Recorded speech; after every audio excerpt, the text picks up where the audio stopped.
Welcome friends.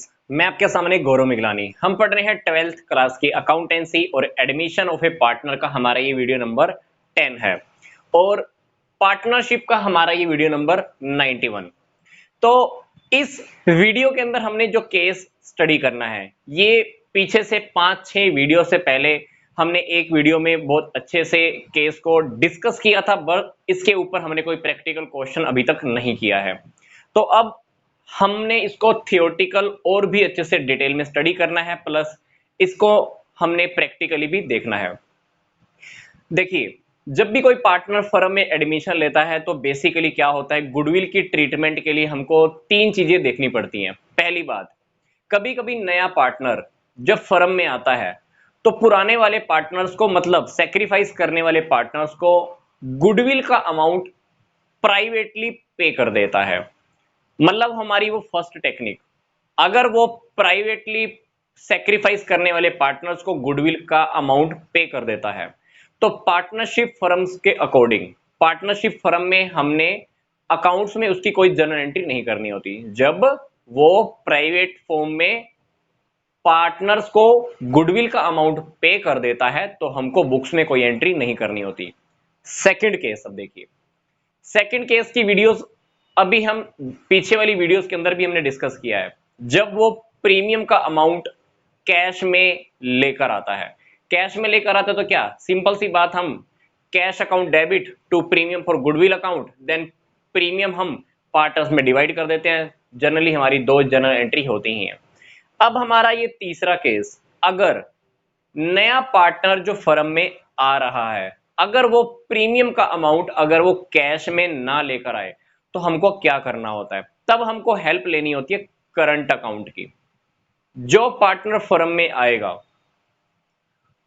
उसको हम current account की हेल्प से डेबिट करते हैं, और जो जिस पार्टनर ने सेक्रीफाइस किया होता है, सेक्रीफाइसिंग पार्टनर्स के कैपिटल अकाउंट क्या हो जाते हैं, क्रेडिट हो जाते हैं।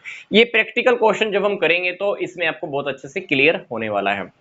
बट मैं आपको ये टॉपिक स्टार्ट करने से पहले बहुत इंपॉर्टेंट टॉपिक जो थ्योरी में भी कभी कभी आ जाता है, अकाउंटिंग स्टैंडर्ड 26।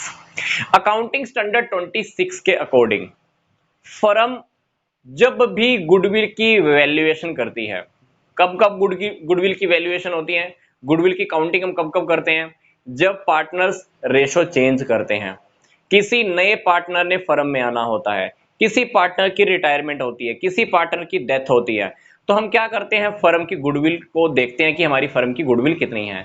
तो फर्म की गुडविल जब भी हम वैल्यूएट करते हैं तो वैल्यूएशन जो भी हम गुडविल की करते हैं उसको हम कभी भी बुक्स में शो नहीं करते हैं, क्योंकि अकाउंटिंग स्टैंडर्ड 26 के अकॉर्डिंग हम अपनी बुक्स में वही गुडविल शो कर सकते हैं जिस गुडविल के बदले में हमने कैश पे किया हो। मतलब परचेज की हुई गुडविल तो आप बुक्स में शो कर सकते हो, पर अगर आप अपने आप ही रेशो चेंज करने के टाइम पर, एडमिशन किसी पार्टनर के आने के टाइम पर, किसी पार्टनर के रिटायरमेंट के टाइम पर अगर गुडविल की काउंटिंग करते हो, हाँ भाई हमारे बिजनेस की तो इतनी गुडविल है, तो उस गुडविल को आप कभी भी बुक्स में शो नहीं कर सकते हो, क्योंकि इस प्रकार की गुडविल के लिए हमने कोई भी कैश पे नहीं किया होता, क्योंकि ये सेल्फ जनरेटेड गुडविल होती है। मैं आपको फिर से रिपीट कर रहा हूं, जो गुडविल परचेज करते हैं हम, उसको तो हम बुक्स में शो कर सकते हैं।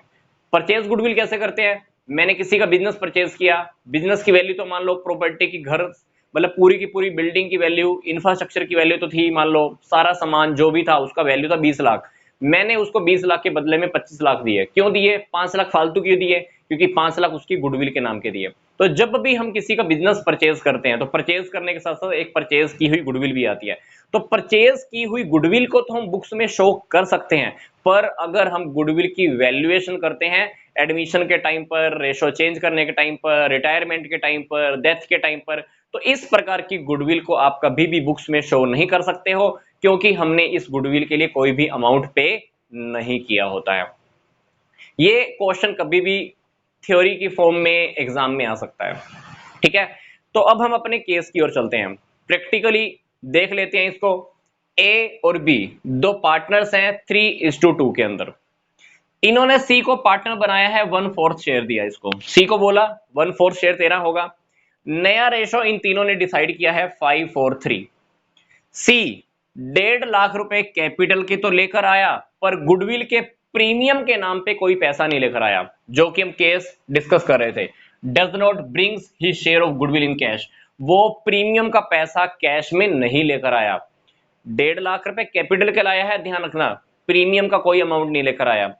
फर्म की गुडविल हमने वैल्यूड की है 60,000, मतलब जिस टाइम पे मान लो हमने उसको नया पार्टनर बनाया होगा, तो इन पार्टनर्स ने क्या किया होगा, चेक किया होगा कि अपनी फर्म की गुडविल कितनी बनती है, तो उन्होंने चेक किया तो पता चला कि फर्म की गुडविल 60,000 है। ठीक है, तो फर्म की गुडविल 60,000 इन्होंने काउंट की, गुडविल का पैसा नया पार्टनर लेकर नहीं आया, कैपिटल का पैसा लेकर आया है, नया रेशो ये है, शेयर दिया है इनको 1/4, पुराना रेशो है इनका 3:2। तो क्वेश्चन में अपने को क्या करना है, सबसे पहले ये देख लेते हैं कि फर्म की गुडविल कितनी वैल्यूड की है हमने, 60,000। अगर 60,000 अगर फर्म की गुडविल है, सी को हमने कितना रेशो दिया है, 1/4 शेयर दिया है, तो डेफिनेटली अगर वो अमाउंट लेकर आता, कितने लेकर आता, 15,000 रुपए लेकर आया, पर वो तो 15,000 रुपए कैश लेके नहीं आया। इसको हम कैसे डील करेंगे देख लेते हैं। बात आती है कि जब हमने अगर 15,000 को दोनों पार्टनर्स में बांटना हो, किस रेशो में बांटेंगे, सेक्रीफाइस रेशो में। क्वेश्चन में हमारे पास ओल्ड रेशो है, न्यू रेशो है, सेक्रीफाइस रेशो नहीं है, तो क्वेश्चन में हम एक सेक्रीफाइस रेशो भी पहले फाइंड आउट कर लेते हैं। सेक्रीफाइस रेशो कैसे निकालते हैं हम, old ratio minus new ratio. A का देख लेते हैं पहले, ए का ओल्ड रेशो, न्यू रेशो 5, 4, 9 और 3, 12, मतलब ए का हो गया 5/12।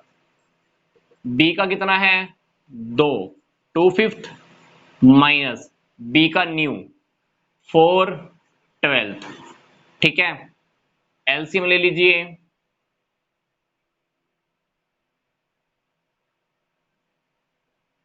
ये आ गया 11/60,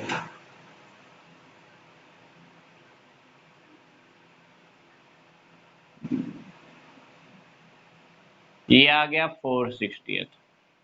तो ये ए ने सेक्रीफाइस किया, ये बी ने सेक्रीफाइस किया। ध्यान से देखोगे तो नीचे अगर 60-60 को हम कट कर दें तो ए और बी ने कैसे सेक्रीफाइस किया है, 11:4 में। ये आ गया ए और बी का sacrifice ratio.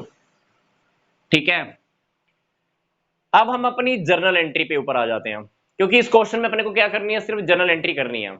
Make necessary journal entries, simple सी बात। गुडविल का तो कोई अमाउंट वो कैश में लेकर नहीं आया, किसका लेकर आया, कैपिटल का। तो आप कैश या बैंक अकाउंट को डेबिट कर दीजिए, कितना, 1.5 लाख रुपए। किस चीज के लाया, वो कैपिटल के नाम पे, पार्टनर का नेम सी, तो सीज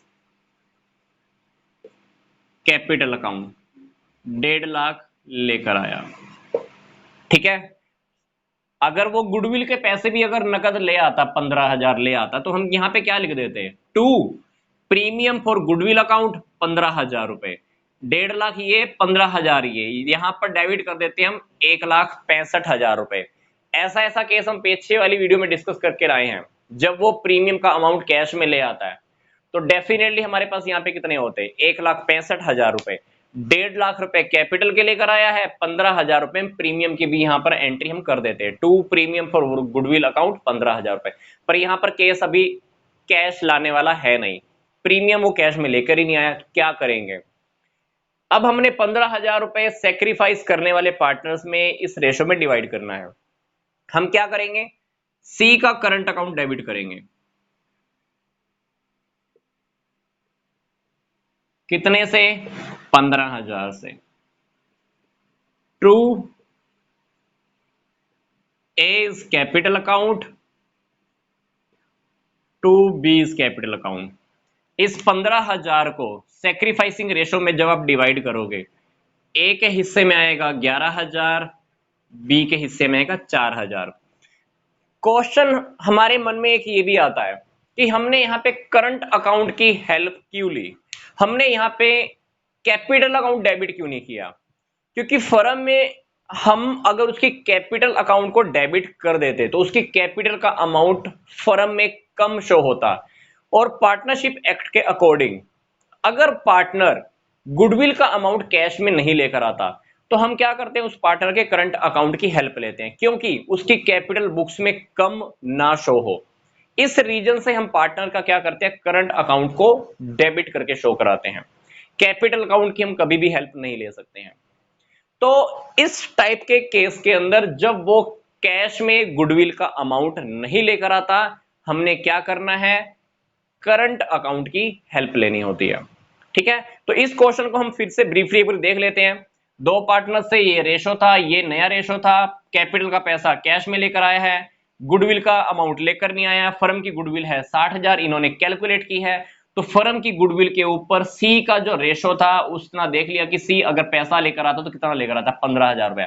डेफिनेटली पैसा नहीं लेकर आया तो हमने करंट अकाउंट की हेल्प से दोनों पार्टनर्स में सेक्रीफाइस रेशो में डिवाइड कर दिया। सेक्रीफाइस रेशो निकाला था हमने, old ratio minus new ratio निकाल लेना। ओल्ड ये रहा, न्यू रेशो ये रहा। कैपिटल लाने की एंट्री तो अपने को करनी होगी, कैश या bank account debit to C's capital account. बस सिंपल सा क्वेश्चन था कि अगर वो गुडविल का अमाउंट कैश में नहीं लेकर आता है तो क्या करना है, सिंपल सी स्टोरी, करंट अकाउंट की हेल्प लीजिए और अपना क्वेश्चन कंप्लीट कर दीजिए। मिलते हैं नेक्स्ट वीडियो में, इसका कुछ नेक्स्ट वर्जन हम देखने वाले हैं। यहां तक का वीडियो देखने के लिए आपका धन्यवाद।